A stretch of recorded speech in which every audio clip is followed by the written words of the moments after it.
Hello दोस्तों, my self doctor Manish Gupta. आज हम लेकर आए हैं GOC lecture number 13। GOC number lecture number 12 में हमने डिस्कस किया था कि डीलोकलाइजेशन यानी पी पाई डी लोकलाइजेशन क्या होता है, और उसके बाद हमने आए थे ऑर्थो इफेक्ट देखे थे। Ortho effect is valid only for benzoic acid and aniline पे। फिर उसके बाद हमने कहा था यहाँ पे रेजोनेंस खत्म होता है, मेसोमेरिक खत्म होता है। तो रेजोनेंस मेसोमेरिक खत्म होता है तो उसके यानी इंडक्टिव इफेक्ट एंड रेजोनेंस का क्या डिफरेंस है, क्या क्या मेन डिफरेंस है, वो अब हम समझ लेते हैं। उसके बाद जैसे ही डिफरेंस खत्म होता है तो हम आते हैं हाइपर कॉन्जुगेशन। चलो लेक्चर को स्टार्ट करते हैं। ठीक है, तो पहला है topic difference between resonance and inductive effect. तो रेजोनेंस एंड इंडक्टिव इफेक्ट में हमने दोनों पढ़ा दिया है। अब क्या डिफरेंस मेन होता है रेजोनेंस मतलब मेसोमेरिक को लेकर चलते हैं, क्योंकि हम ऑर्गेनिक केमिस्ट्री पढ़ते हैं तो ऑर्गेनिक केमिस्ट्री मतलब मेसोमेरिक इफेक्ट। रेजोनेंस दोनों के लिए यूज हो जाता है, इनऑर्गेनिक के लिए भी यूज होता है और ऑर्गेनिक के लिए भी यूज होता है। तो mesomeric effect and inductive effect में क्या क्या मेन डिफरेंस है, इंडक्टिव इफेक्ट एंड मेसोमेरिक में क्या क्या मेन इफेक्ट। क्या मेसोमेरिक क्या मेसोमेरिक पहली बात सुनो, इंडक्टिव इफेक्ट क्या होता है, परमानेंट इफेक्ट होता है। मेसोमेरिक भी कैसा इफेक्ट है, परमानेंट इफेक्ट है। बोथ आर क्या है, परमानेंट इफेक्ट है। यहाँ पे कोई ये भी परमानेंट इफेक्ट है और ये भी परमानेंट इफेक्ट। और दूसरी बात हमने इंडक्टिव इफेक्ट में बताया था, इंडक्टिव इफेक्ट क्या होता है, इंडक्टिव इफेक्ट क्या होता है, डिस्टेंस डिपेंडेंट होता है। इंडक्टिव इफेक्ट क्या होता है, डिस्टेंस डिपेंडेंट होता है। मेसोमेरिक क्या होता है, डिस्टेंस डिपेंडेंट नहीं होता। ये किस पे डिपेंड होता है, टिल कॉन्जुगेशन, यानी जहां तक कॉन्जुगेशन रहेगा तहां तक मेसोमेरिक शो करेगा। और इंडक्टिव इफेक्ट कहां तक शो करता है, up to work on 3 carbon, 3 carbon तक शो करता है, यानी ये डिस्टेंस डिपेंडेंट होते हैं। This is distance dependent.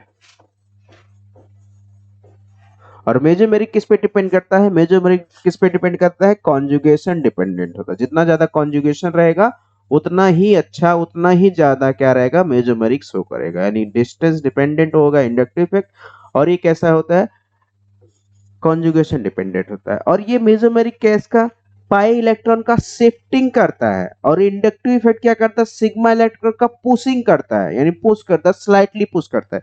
यानी इंडक्टिव इफेक्ट क्या था, स्लाइटली शिफ्टिंग करता है। अब मेसोमेरिक क्या करता है, पूरी की पूरी तरह मेसोमेरिक यानी क्या, पूरी की पूरी तरह दो इलेक्ट्रॉन का आना जाना, दो इलेक्ट्रॉन का लेना देना कर जाता है।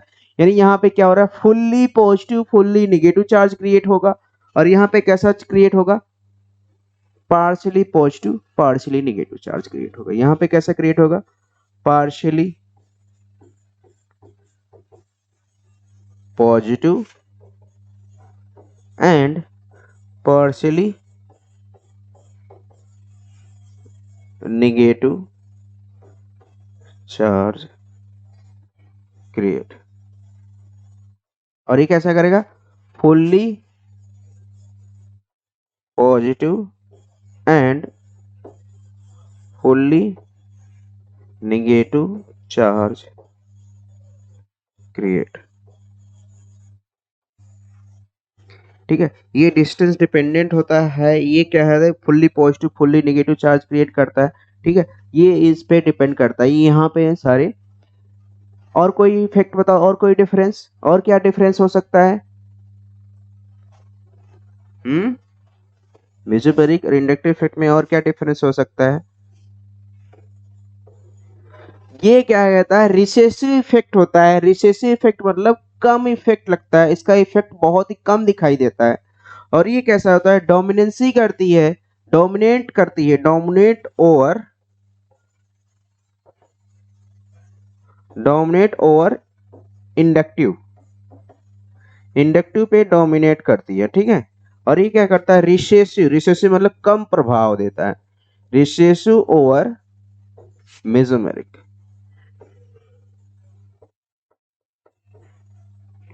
Recessive over mesomeric, recessive over mesomeric पे होता है। ठीक है, रिसेसिव ओवर मेसोमेरिक पे होता है, ये समझ रहे हो बात को आप लोग। It is depend on positive और नेगेटिव। ठीक है, और कोई मेन डिफरेंस, और एक बहुत ही मेन इंपॉर्टेंट डिफरेंस है, जब बेंजीन की बात हमेशा करते हैं तो मेसोमेरिक क्या करता है, ortho position and para position पे पॉजिटिव चार्ज या नेगेटिव चार्ज घटाता बढ़ाता है। यानी और मेसोमेरिक कहाँ पे वर्क करता है, ओनली ऑर्थो पोजीशन पे या पैरा पोजीशन में। इंडक्टिव इफेक्ट कहाँ वर्क करता है, सब पे करेगा। ठीक है, मेसोमेरिक क्या लिख लो, next point, mesomeric work on only ortho position and para position. कहाँ पे, in benzene ring.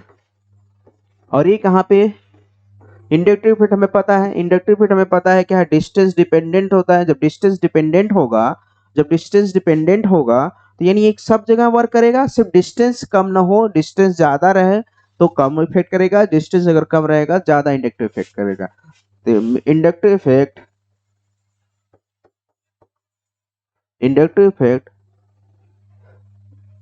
shows in all position।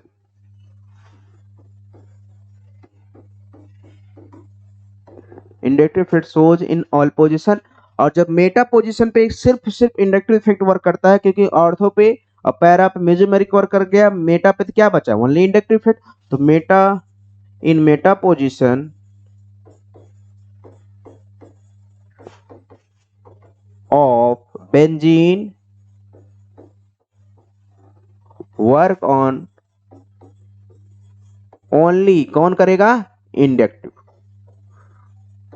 ठीक है, ये हो गया मेन डिफरेंस, मेन डिफरेंस ये हो गया। अब यहाँ पे हमारा रेजोनेंस यानी मेसोमेरिक टॉपिक फिनिश होता है। अब हम आते हैं हाइपर कॉन्जुगेशन टॉपिक पे। हाइपर कॉन्जुगेशन टॉपिक पढ़ते हैं, हाइपर कॉन्जुगेशन टॉपिक समझते हैं।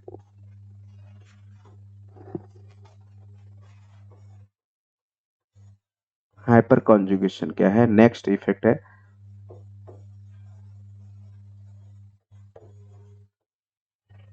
पहला इफेक्ट हमने देखा था, पहला इफेक्ट हमने देखा था कि पहला इफेक्ट क्या होता है, इंडक्टिव इफेक्ट। दूसरा इफेक्ट हमने देखा था रेजोनेंस इफेक्ट। रेजोनेंस में ही हमने मेसोमेरिक देखा था। मेसोमेरिक में बहुत सारे पार्ट्स देखे थे। ठीक है, उसमें सबसे ज्यादा इंपॉर्टेंट पार्ट होता है ortho effect and sir effect, क्योंकि वहां से क्वेश्चन बहुत बनते हैं और हर बार आता है, क्योंकि वो पढ़ते बहुत कम लोग हैं, पढ़ाते भी बहुत कम लोग, टीचर भी पढ़ाते बहुत कम लोग, लेकिन क्वेश्चन आता ही आता है, क्वेश्चन आता ही आता है, इसलिए वो इंपॉर्टेंट बन जाता है। तो हाइपर कॉन्जुगेशन यानी तीसरा इफेक्ट पढ़ेंगे हम, hyper conjugation. Hyper conjugation word से, हाइपर कॉन्जुगेशन वर्ड से मीनिंग क्या निकल कर रहा है, हाइपर शब्द यूज किया जाता है किसके लिए, एक्सेस के लिए यूज किया जाता है, यानी बहुत ज्यादा हो गया, अति हो गई। कॉन्जुगेशन आप जानते हो, संयुग्मन, जो बहुत ज्यादा, इसका हिंदी भी होता है अति संयुग्मन, इसका इसका हिंदी भी होता है अति संयुग्मन, यानी बहुत ज्यादा जबरदस्ती का कॉन्जुगेशन हमें करना पड़े, उसको बोला जाएगा हाइपर कॉन्जुगेशन। हाइपर कॉन्जुगेशन हमेशा डिलोकलाइज कहां से कहां होगा, हाइपर कॉन्जुगेशन हमेशा डिलोकलाइज कहां से कहां होगा, sigma bond to P orbital, sigma bond to P orbital. Delocalization of, इसका डेफिनेशन लिखो, delocalization of sigma bond to P pi or P orbital, pi star या पी ऑर्बिटल दोनों में होता है। कहाँ कब होगा वही हम कुछ टाइम डिस्कस करते हैं। ठीक नहीं, ये डिफिनीशन हो गया, डिफिनीशन यही मेन इंपॉर्टेंट है। इंपॉर्टेंट ये है तो ध्यान से सुनना, ध्यान से ये सुनना, क्या ध्यान से सुनना, जो इंडक्टिव इफेक्ट होता है, इंडक्टिव इफेक्ट होता है वो सिग्मा इलेक्ट्रॉन का डिलोकलाइजेशन करता है, लेकिन जो हाइपर कॉन्जुगेशन होता है वो सिग्मा बॉन्ड का डिलोकलाइजेशन करता है। सुनना ध्यान से एक बार फिर से, जो सिग्मा इलेक्ट्रॉन का डिलोकलाइजेशन होता है उसको बोला जाता है इंडक्टिव इफेक्ट, और सिग्मा बॉन्ड का जो डिलोकलाइजेशन करे उसको बोला जाता है हाइपर कॉन्जुगेशन। कई बार क्वेश्चन आया हुआ है, सिग्मा बॉन्ड का डिलोकलाइजेशन कौन सा इफेक्ट होता है, हाइपर कॉन्जुगेशन होता है। सिग्मा इलेक्ट्रॉन का डिलोकलाइजेशन इंडक्टिव इफेक्ट होता है। इंपॉर्टेंट है, ये डिफरेंस क्रिएट करता है, sigma bond and sigma electron both are different. तो सिग्मा बॉन्ड के अगर डिलोकलाइजेशन पूछे तो आपका आंसर होगा हाइपर कॉन्जुगेशन, सिग्मा इलेक्ट्रॉन अगर आपका पूछे तो क्या बताओगे, क्या बताओगे, इंडक्टिव इफेक्ट। क्लियर है? तो यानी अब इसको एक और नाम से जाना जाता है, हाइपर कॉन्जुगेशन को एक और नाम से जाना जाता है बेकर नाथन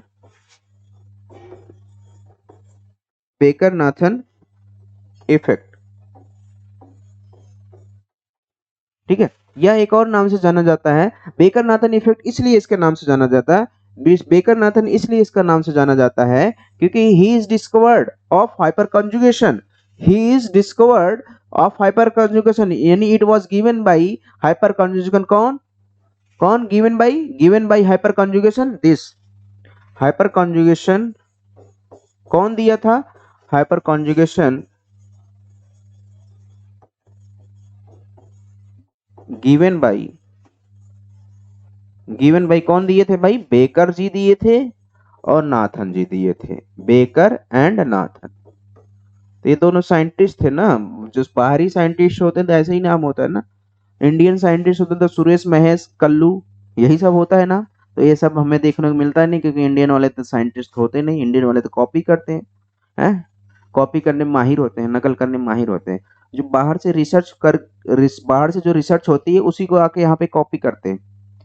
कभी हमें देखने को नहीं मिलता, एक आध को मिल गया होगा, बाकी हम कभी केमिस्ट्री इतना हमें पढ़ते हुए हो गया, कभी हमें देखने को ना मिला ये भी साइंटिस्ट इंडियन है। तो इंडियन कॉपी करने में माहिर होते हैं, डिस्कवर करने में नहीं माहिर होते हैं। ठीक है, तो दूसरा है, इसका एक और नाम से जाना जाता है नो बॉन्ड रेजोनेंस। इसका एक और नाम से जाना जाता है नो बॉन्ड रेजोनेंस। इसको नो बॉन्ड रेजोनेंस के नाम से जाना जाता है, नो बॉन्ड रेजोनेंस। एक और नाम से जाना जाता है क्या? Sigma two P bond resonance. Sigma two P bond resonance. तीन तीन नाम हैं इसके, तीन तीन नाम हैं। कौन कौन से? ध्यान से देखना। पहला तो यही है, हाइपर कॉन्जुगेशन, हाइपर कॉन्जुगेशन। दूसरा नाम है बेकर नॉर्थन इफेक्ट के नाम से जाना जाता है, इसको एक और नाम से जाना जाता है बेकर नॉर्थन इफेक्ट। एक और नाम से जाना जाता है नो बॉन्ड रेजोनेंस के नाम से जाना जाता है। एक और नाम से जाना जाता है sigma two P bond resonance. चार चार नाम है इसके, चार चार नाम है, और चार से क्वेश्चन आया हुआ है। सिर्फ एक से क्वेश्चन नहीं है, तीन से क्वेश्चन आया है, एक से क्वेश्चन नहीं है। Sigma two P bond resonance इसको बोला जाता है, लेकिन अभी तक क्वेश्चन पूछा नहीं गया। लेकिन कई बार क्वेश्चन पूछा गया, बेकर नॉर्थन इफेक्ट क्या है, किसको बोला जाता है? हाइपर कॉन्जुगेशन बोला जाता है, इंडक्टिव इफेक्ट बोला जाता है, ये भी क्वेश्चन आया हुआ है। नो बॉन्ड रेजोनेंस किसको बोला जाता है? No bond resonance hyperconjugation, ये भी क्वेश्चन आया हुआ है। अभी सिग्मा पी बॉन्ड का रेजोनेंस का क्वेश्चन नहीं आया, हो सकता है आ जाए, अभी तक पूछा नहीं है, तो हो सकता है आ जाए। इसको भी तो बोलते हो। यानी चार नाम इसके होते हैं, चारों नाम याद रखना और चारों से क्वेश्चन बनते हैं। ठीक है, और इसका मेन डिफिनेशन क्या है? Delocalization of sigma bond to pi star or P orbital. कहां पे पाई स्टार करेगा, कहां पे पी ऑर्बिटल करेगा, वो भी कुछ टाइम में डिस्कस करते हैं। तो यहां पे डेफिनेशन निकल गया। अब नेक्स्ट पॉइंट ये लिखेंगे, जो हाइपर कॉन्जुगेशन होता है, जितना ज्यादा हाइपर कॉन्जुगेशन मिलेगा हमें, number of hyper conjugation if more than stability is more. If number of hyperconjugation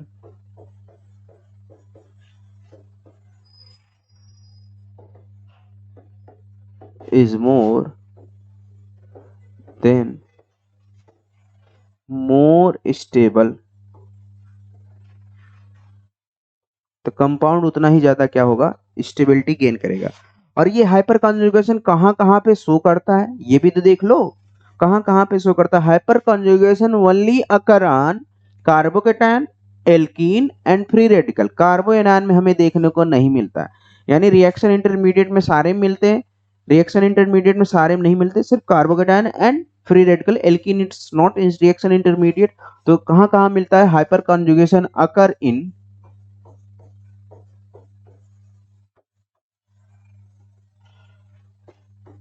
hyperconjugation occur in hyperconjugation occur in alkene, carbocation and free radical, यही हमें मिलता है। कार्बो एनायन में नहीं मिलता है, इस बात का ध्यान देना, कार्बो एनायन में नहीं मिलता। कार्बो एनायन बहुत रेयर केस में एक जगह मिलता है, एक्सेप्शन समझ लो उसको। और क्यों नहीं मिलता है हम डिस्कस करेंगे, ठीक है, डिस्कस करेंगे जब हम रिएक्शन इंटरमीडिएट पढ़ाने लगेंगे तब।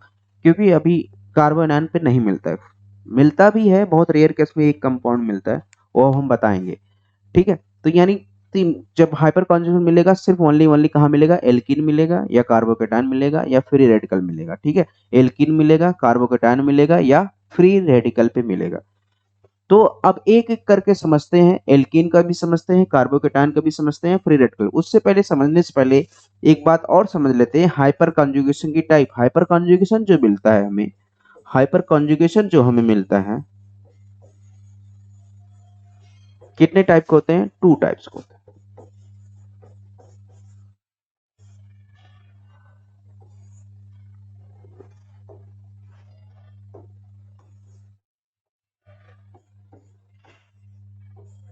Plus H and minus H. H मतलब हाइपर कंजुगेशन, और प्लस शब्द यूज किया जाता है इलेक्ट्रॉन रिलीज कर रहा है, और माइनस वर्ड यूज किया जाता है, माइनस यूज किया जाता है इलेक्ट्रॉन विड्रॉ कर रहा है कार्बन चेन से। अगर कार्बन चेन से इलेक्ट्रॉन विड्रॉ कर रहा है तो उसके लिए माइनस यूज करेंगे, अगर कार्बन चेन को इलेक्ट्रॉन देगा तो उसके लिए प्लस यूज करेंगे, ठीक है, उसके लिए प्लस यूज करेंगे,